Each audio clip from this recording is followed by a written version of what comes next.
వేదికను అలంకరించిన మన ఎమ్మెల్యే క్యాండిడేట్ గారు, మన ఆర్మీల్ రాధాకృష్ణ గారు మీ అందరికీ పరిచయమే.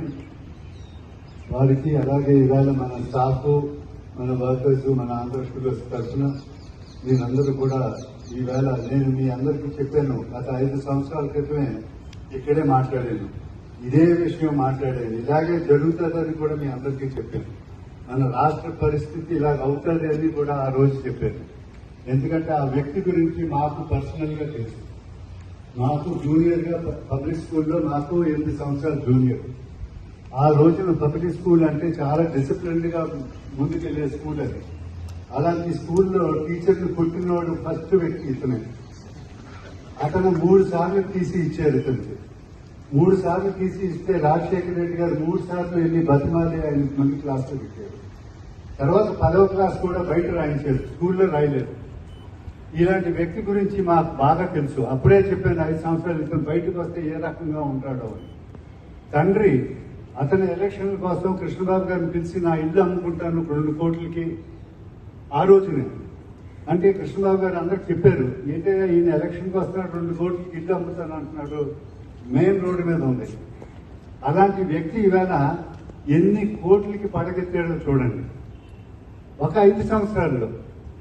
5 సంవత్సరాల్లో కొన్ని లక్షల కోట్లకి పడగెత్తారు.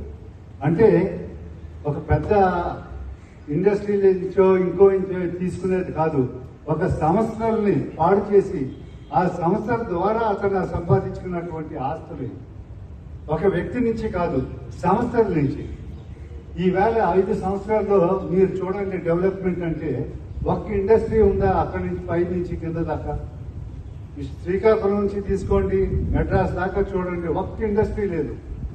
వచ్చిన ఇండస్ట్రీలు కూడా ఈవేళ ఇతని పరిస్థితి చూసి వెనక్కి వెళ్ళిపోతుంది. లైసెన్సులు కూడా వచ్చినాయి, స్థలాలు కూడా ఇచ్చారు చంద్రబాబు నాయుడు గారు. దానందరూ కూడా ఈవేళ కాదు ఈయన వెళ్ళిపోయాక చూస్తామని అందరూ బయటికి వెళ్ళి బయట పెట్టుకుంటాం జరిగింది. పెట్టిన సంస్థను కూడా ముగించేసాడు మన కర్నూలులో, మన రాయలసీమలో, చిత్తూరులో 900 మందో 1000 మందో ఉద్యోగస్తుల్ని ఖాళీ. ఆ సంస్థ కూడా ఈవేళ హైదరాబాద్ లోకి వెళ్ళి అక్కడ పెట్టుకున్నారు. మీ అందరికి తెలుసు కదా, అది పేపర్లో కూడా వస్తుంది. ఇంతమంది అమర్ రాజా బ్యాటరీ వాళ్ళు అంతమంది సంస్థ ఉద్యోగస్తులు అందరూ కూడా ఈవేళ మన రాష్ట్రంలో లేకుండా బయటకు పోయారు. అసలే మన పిల్లలకి, మన పిల్లల భవిష్యత్తు ఏం చేయాలా అన్నది ప్రతి ఒక్కరికి ఆలోచనలో పడిపోయాం. తల్లిదండ్రులు కూడా ఆలోచనలో పడిపోయారు. బాగా చదివించుకుంటున్నాం. ఈవేళ చూడండి, మనం ప్రతిదీ అక్కర్లేదు మనకి.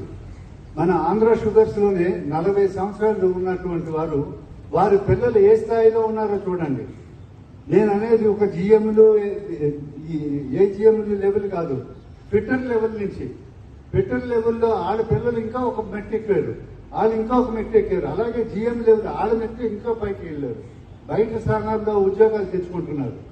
వాళ్ళందరినీ చూడండి. ఈ 40 సంవత్సరాల్లో మన సంస్థ నుంచి బయటకు వెళ్ళిన పిల్లలు చూడండి ఎలాగ డెవలప్ అయ్యారు. అలాగా ఇండస్ట్రీ ఉంటే ఎంతమంది బయటకు వెళ్తారు, ఎంతమంది బాగుపడతారు.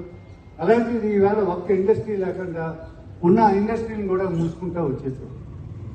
మీ అందరికీ తెలుసు వాళ్ళు చేసే పరిస్థితి ఈవేళ ఎలా ఉందంటే, వైఎస్ఆర్సీపీ ఎమ్మెల్యేలు ఇచ్చిన డేటా తీసుకోండి, ఆ పర్సనల్ డేటా ఓపెన్ చేయండి. ప్రతి ఒక్కడు మర్డర్ కేసు, రేప్ కేసు, లేకపోతే భూముల ఆక్యుపేషన్, అలాంటి వాటిల్లో ఉన్న వాళ్ళకి ఈవేళ ఎమ్మెల్యే సీట్ ఇచ్చారు. ఈవేళ చంద్రబాబు నాయుడు గారు, ఎన్టీ రామారావు గారు, చంద్రబాబు నాయుడు గారు, ఇంక్లూడింగ్ రాజశేఖర రెడ్డి గారు, వీరందరూ స్టేట్ కోసం పునాదులు వేసుకుంటే వెళ్ళారు. ఈయనేమో స్టేట్ కోసం, ప్రజల కోసం వేసిన పునాదులన్నీ పీక్కుంటూ వచ్చారు. ఈ 5 సంవత్సరాలు చేసిన పని అంతా అదే.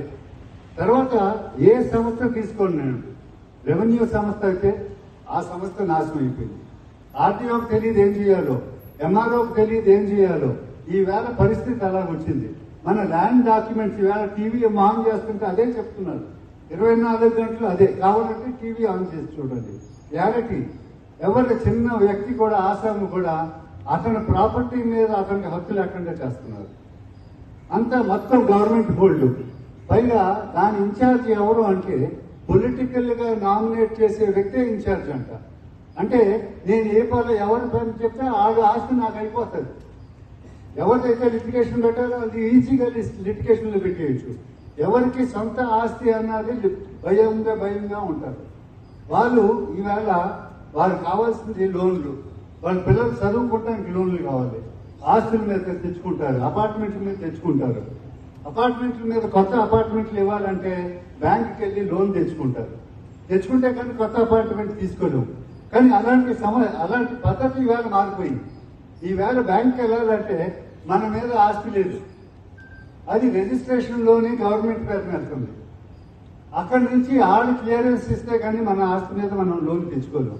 బ్యాంకుకి వెళ్తే మాత్రం ఇది మీ డాక్యుమెంటేషన్ పనిచేయదు అంటున్నారు. ఆల్రెడీ స్టార్ట్ అయిపోయింది.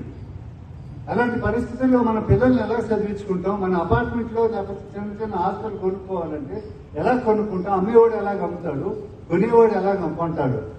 మీరందరూ బాగా ఆలోచించుకోండి. ఒక చిన్నడికి పెద్దవాళ్ళకి సమస్య కాదు ఇది, ప్రతి ఒక్కరికి ఇది సమస్య. అంచేత మీరందరూ బాగా ఆలోచించుకుని, ఈవేళ నేను కొవ్వూరులో ఇక్కడ తిరుగుతున్నది కానీ కొవ్వూరులో తిరుగుతున్నా, అక్కడ కూడా చాలా బాగా జరుగుతుంది. ఈవేళ అక్కడ ప్రజలు కూడా చాలా ప్రతి పెద్ద గ్రూప్ లో కాకుండా ఇలా గ్రూప్ మీటింగ్లు వేసుకుంటా నేను మాట్లాడుకుంటే వెళ్తున్నా. కారణం ఏంటంటే సమస్య చాలా సీరియస్ ఇది, ప్రతి ఒక్కడికి సమస్య ఇది. ఈవేళ మన పిల్లల భవిష్యత్తు గురించి ఆలోచించండి. మన గురించి అయితే ఇంకో 10 ఏళ్ళు చేస్తాం అయిపోతుంది. కానీ మన పిల్లల భవిష్యత్తు ఈవేళ ఉద్యోగాలు 20 లక్షల ఉద్యోగాలు రావాలి ఈ 5 ఏళ్ళు. గవర్నమెంట్ క్యాలెండర్ ఓపెన్ చేస్తే 20 లక్షల ఉద్యోగాలు రావాలి, సంవత్సరానికి 2 లక్షలు రావాలి. అలాంటి 2 లక్షలు ఈవేళ 5 సంవత్సరాలు అంటే 10 లక్షలు. 10 లక్షలు ఉద్యోగాలు 0. గవర్నమెంట్ ద్వారా వచ్చే ఉద్యోగాలు 0. ఇంకా ప్రైవేట్ ద్వారా వచ్చేవి అసలు లేవు.